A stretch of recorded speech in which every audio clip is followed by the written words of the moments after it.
Welcome to the Debrief. I'm Diane Macedo. Our top stories this morning, we'll be checking in with that migrant caravan, which is still front and center on the campaign trail. Just one day to go until those midterm elections. We're going to check in with what the president is saying, as well as the two most heated races right now, one in Texas, the other in Georgia. First, though, here are your headlines.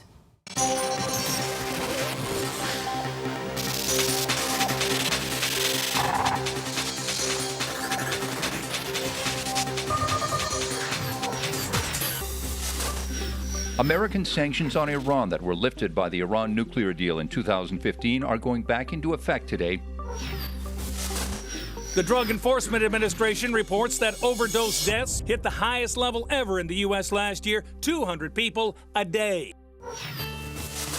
Jury selection starts today in New York in the trial of drug lord Joaquin Guzman. The charges against El Chapo involve firearms, money laundering, and drug running. A holiday change for Amazon. The company is now waiving the $25 minimum purchase for free shipping. I'll tell you what I want, what I really, really want. So tell me what you want, what you really, really want. I wanna, really, really, really wanna say. Are finally confirming those rumors that have been swirling for months, but there is a but. Victoria Beckham, aka Posh Spice, will not be there. The rest of them are ready to go. Official dates and locations will be announced this afternoon. Tickets go on sale this weekend, and they are expected to sell out.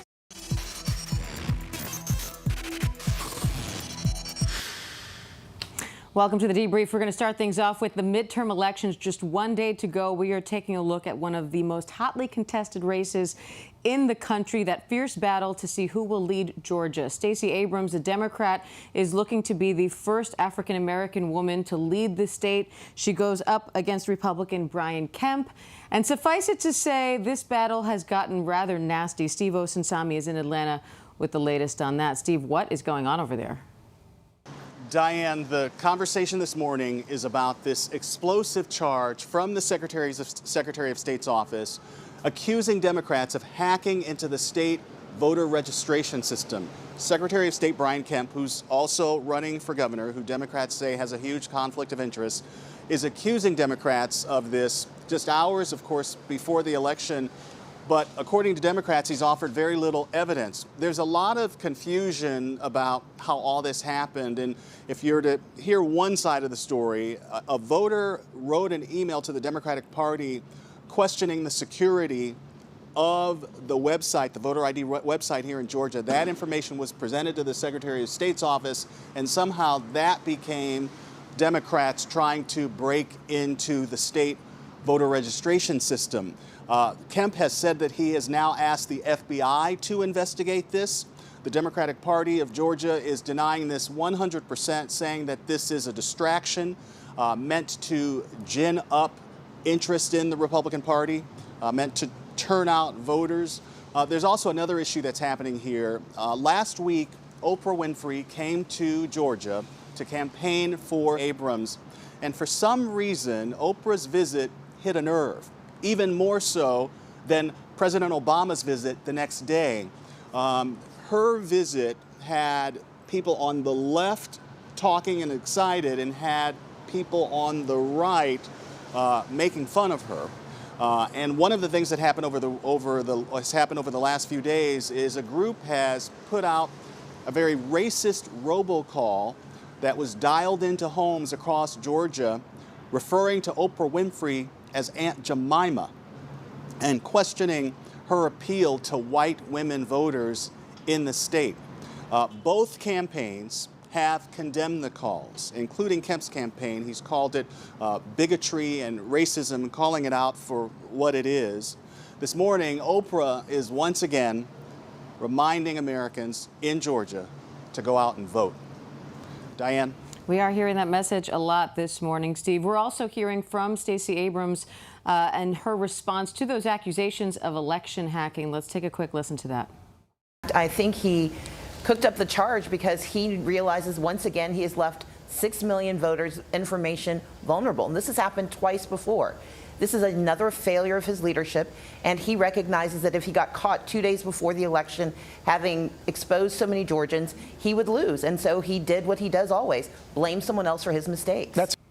Yet another layer in what has been a very ugly race. But it's not just Georgia. Let's go over to Texas now. Another one of those very closely watched races. Texas Republican Senator Ted Cruz is facing a fierce challenger from Democrat Beto O'Rourke. And Paula Ferris is there, Beto O'Rourke rather. Paula Ferris is there with the latest on that. Paula, I know you spoke to both candidates. What were some of your big takeaways?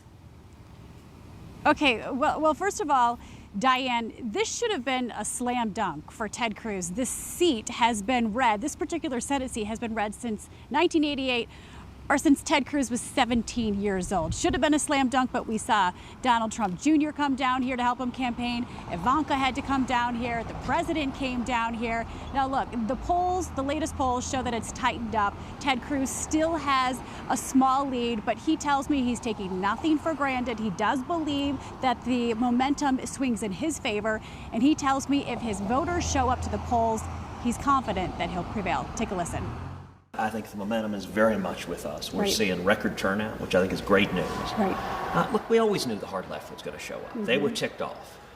This election was all about ordinary Texans showing up and voting our values. And we're seeing, you know, you look at that enthusiasm, that room is bursting at the gills. We're seeing that all over Texas. And so I'm very encouraged. Do you think that early voter momentum is leaning your way? I do. This was all about getting Texans to focus on this race and focus on the issues. You know, 2 months ago, every other day we had these media profiles that were just puff pieces. They were all puppy dogs and rainbows. And in the last 2 months, I think, Beto O'Rourke. Yes. And the national media was in love with him because he was running a hard left campaign. He was running a Bernie Sanders, Elizabeth Warren campaign that had a lot of national reporters excited. But it's not where the people of Texas are. Sure. And Ted Cruz at that rally yesterday, he says, I'm going to get up there and we're going to talk about three things: jobs, security, and freedom. And Diane, we've heard so much about these early voting numbers. You would think that that would swing in the favor of Beto O'Rourke, who has been on the ground all 254 counties. But I talked to some of those Cruz supporters that could not get into the rally. Cruz mentioned the overflow crowds, and listen to what they said when I asked them who voted early.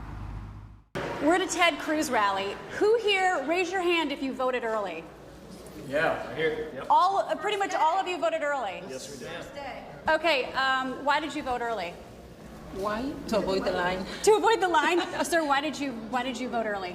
Just to get my voice out there and be heard.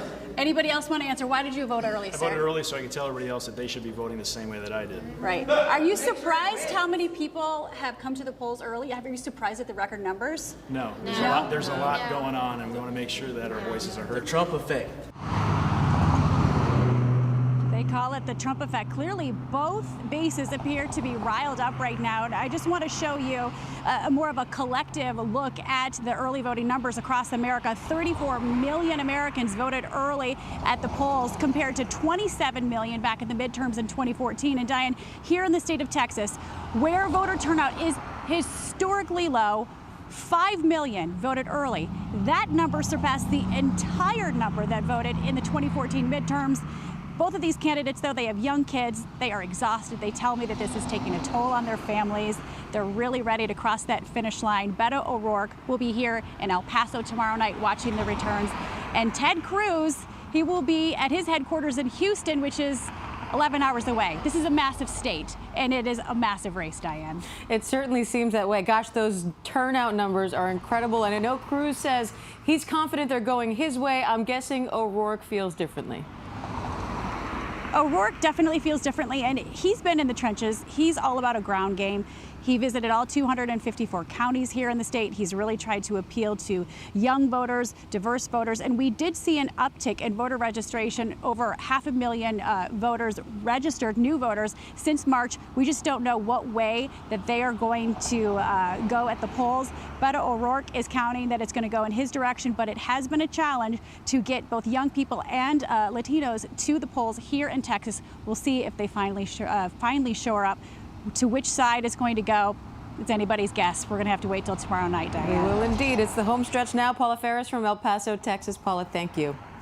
And we heard Paula reference the Trump effect, and some of the Cruz voters there referencing the Trump effect. The president is hoping that will have an impact. He has been hitting the campaign trail hard. Karen Travers is outside the White House with a little bit more of what the president's focusing on with just one day to go. Karen, you know, you'd think after that big jobs report, we'd hear a lot about the economy. It's great bragging rights, but the president doesn't seem to be focusing on that. No, Diane, the president has made immigration the centerpiece of his midterm closing argument. And that's what we heard him on the campaign trail, hammering Democrats on all weekend, and expect that the president will continue that today when he makes stops in Ohio, Indiana, and Missouri. Over the weekend, he painted a very dark image of what this country will look like if Democrats take control of Congress. Here's what he had to say. As we speak, Democrats are openly encouraging millions of illegal aliens to break our laws, violate our borders, and destroy our nation in so many different ways.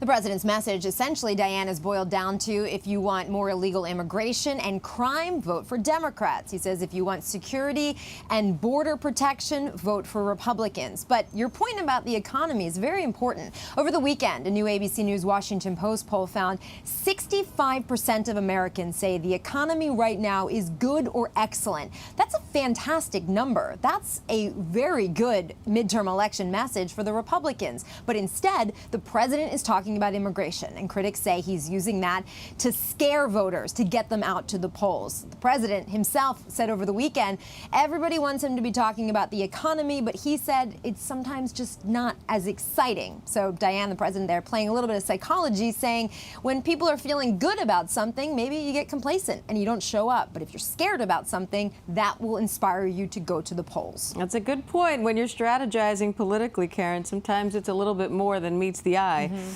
Do you have any read on how confident the White House is in how things are going? The president is feeling very good about how the Republicans are doing with the Senate. And yesterday, the president noted he's focused his attention on the Senate. So perhaps he's already starting to lay the groundwork there that if they do hold the control of the Senate or perhaps gain control more with more seats that they pick up, it will be because of his efforts. Over the weekend, the president, for the first time, was indicating that the Republicans could lose the House. He says it could happen. He doesn't think that it's possible that they'll be able to squeak by and keep control. But Diane, the president, noted he hasn't focused as much on the House. He says he hasn't been able to get to those critical battleground districts that the control of the House will be won or lost by Republicans because he says it's just too hard to get to and there's too many of them. So if keeping notes here, remember this on Wednesday. If the Democrats do take the House, the president says that wasn't my area. But if the Republicans do manage to gain ground in the Senate, the president will likely take a lot of credit for that. Also, not a bad strategy. Karen Travers from outside the White House. I'm going to embrace that one. Thanks a lot, Karen. And one big topic for the president as he zeroes in on immigration is that migrant caravan traveling up from Honduras up through Mexico. We have been following the group all along, and Marcus Moore is now with that group in Veracruz, Mexico. Marcus, what's the latest? Well, Diane, the group has split up into several big groups, but the largest is just north of Córdoba, Mexico, which is where we are right now. And we're right now along the main route into Mexico City, which is the capital city here. And it's also where the migrants were hoping to travel to today. So it's about 186 miles north of Córdoba, where we are. And we're right near a toll booth here, so it's very loud. But we're here, Diane, because this is where a number of migrants have been waiting or hoping to hop on to big 18-wheelers like the ones that are passing by now. And I'm going to try to get us over to a car hauler that is packed with people who are hoping to make it to the north. And we're talking about men, women, and children who have all been a part of this caravan that left Central America on October 13th. And for weeks now, thousands of people have been a part of this caravan because they feel like they have safety in numbers, and each of them has a desire to make it to the north, perhaps here to Mexico, or for many more, farther north to the United States. Marcus, has there been any reaction? Where it's just nothing but. Has there been any reaction to some of the comments the president has been making about them? Well, there have been reactions to the comments, and I was going to get to that to you in a moment. As these people pile onto this truck, there are people who said that they don't want to get to the United States anymore because of the rhetoric coming from the president, and also the decision to send troops to the border. That has intimidated a lot of people. They feel like they might get shot by trying to cross over the border. So they are saying that they will just try to start a new life here in Mexico as opposed to trying to continue that journey north. And let me show you very quickly, Diane, what we have here as people have piled into the back of this truck. Take a look at this. And this is a scene that we have seen in towns and cities across Mexico as this caravan makes its way to the north. And look very closely here. You see there's a lot of men, but there's also children, women. Hola. ¿A dónde vas? Para el DF vamos ahorita. So she says she's going to Mexico City right now. ¿Y de dónde eres? De Honduras. She's from Honduras. Y después de DF, ¿dónde quiere ir? Vamos para adelante. Sí, para Estados Unidos. Okay, so she's saying after going to Mexico City that they're just going to keep going north, perhaps to the United States. But Diane, look at the young children there that are packed in, and look at all of the people there. These are people who are risking it all because of violence in their native Honduras and Guatemala and El Salvador, and also the lack of opportunities, the lack of jobs. And that is why they have piled into the backs of these trucks and why they are risking so much to make it to the United States. Yeah, quite a journey they've already been on. They still have quite a ways to go with no guarantees they'll actually make it into the United States. But that's quite a scene there, Marcus. Thanks so much. Great reporting. And now we want to just take a quick look at the stakes for tomorrow in these midterm elections. That, obviously, immigration being one of the key issues up for grabs. So we're going to take a look at what's to look for as the night goes on, and also what could tip the results maybe one way or the other. Tom Yamas is here to break it all down for us. Tom? Hey everyone, I'm Tom Yamas inside of our ABC News election studio. This is where we will be watching and analyzing all the results on election night. Every square inch of this brand new studio built to capture the excitement of what could be a historic night. Right here, we'll have our powerhouse political team led by George Stephanopoulos watching everything that's coming in. We'll have pollsters over there monitoring exit polls. On this side, we'll have our data crunchers and our political analysts telling us what all the numbers mean. And I'll be over here on the big board watching the races come in, telling you who's up, who's down, where the vote hasn't been counted yet, and where it has been. This is the House right now as it stands. You can see Republicans are the party in power with all that red. And we've identified more than 100 key congressional races. We believe the battle for the House will be fought in these congressional districts across the country. We've taken all this data, all these congressional districts, and we've assembled them on this chipboard. Places like Georgia 6 and Kentucky 6 and Virginia 10. If there indeed is a blue wave, we'll see it right here on this board. Now, President Trump is not on the ballot, but this election very much is a referendum on President Trump. And as the data comes in, we will be able to break it down with the help of a 3D model, similar to the ones I'm about to show you. So let's take a look at what's at stake in this election. All 435 House seats are up for grabs, and Democrats need to pick up 23 to take control for the first time in 8 years. In the Senate, the Democrats are on defense. They need to gain just 2 seats, but they could lose even more. Across the country, we will also be keeping a close eye on 36 governor's races. This election could be historic with the potential for massive voter turnout. All right, Tom, thank you. And now let's head over to Florida and that quick-thinking hero who helped fight off a gunman at a yoga studio. Survivors say, no doubt, he saved their lives. Victor Oquendo has more on this incredible story. Victor? We are right outside the hot yoga studio in Tallahassee where a gunman stormed in. He shot 5 people, he killed 2 women, and then took his own life. Now you can see the growing memorial just outside. It's been a somber weekend here in Tallahassee, the community remembering the victims. The gunman was 40-year-old Scott Paul Beerley. The yoga class was already underway when police said that he came in, and witnesses tell us he started frantically rummaging through his duffel bag, eventually pulling out a gun. We spoke with Joshua Quick, who was inside of the yoga class at the time taking the class. He actually fought off Beerley. Joshua Quick stepped into action. He told us that he scanned the room for anything he could find to use as a weapon. He actually hit Beerley with a broom and a vacuum cleaner. He wrestled the gun away, but Beerley was able to get it back and then actually strike him in the face. Joshua Quick, sitting down exclusively with ABC News. you can actually still see his wounds fresh on his face.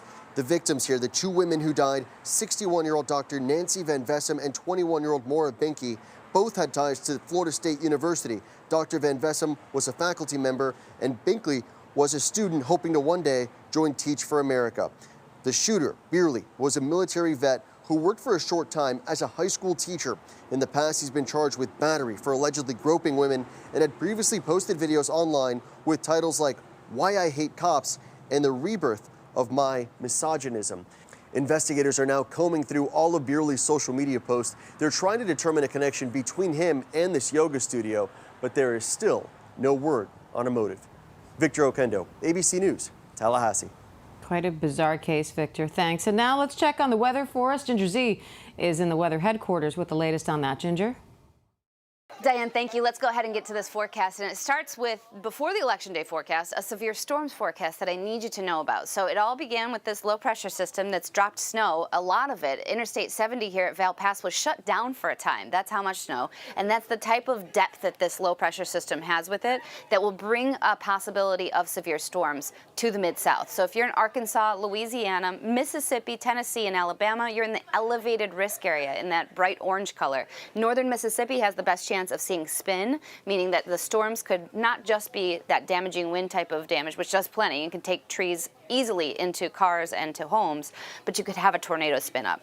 That's today. Then tomorrow, as if we needed some sort of deterrent, we don't on Election Day, but you've got a cold front that's going to slide through and bring you not only the possibility of some heavy rains, but it's going to come with the flash flood or potential for severe storms. So if you're in western South Carolina, all the way to Raleigh, Richmond, Virginia, Fredericksburg, Virginia, Washington, D.C., Baltimore, these are all cities that need to be aware that afternoon and evening on Election Day has the possibility of severe storms. And of course, rain. And that's what most of the East Coast looks like on this broad look at Election Day. If you're in South Florida, or if you're in Texas or parts of the Middle West, all the way to the west, you've got a much better chance of seeing a dry day on your Election Day. Diane? All right, Ginger Z for us with the weather forecast. And another reminder, Election Day is tomorrow. You'll want to get out and vote. And you will have all your coverage starting here on ABC News Live at 4:30 p.m. Eastern Time. Also remember, as always, you can catch our headlines all day long at abcnews.com or check out the ABC News app. For ABC News Live, I'm Diane Macedo. Thanks for watching, everyone. Get out and vote tomorrow. Have a great day.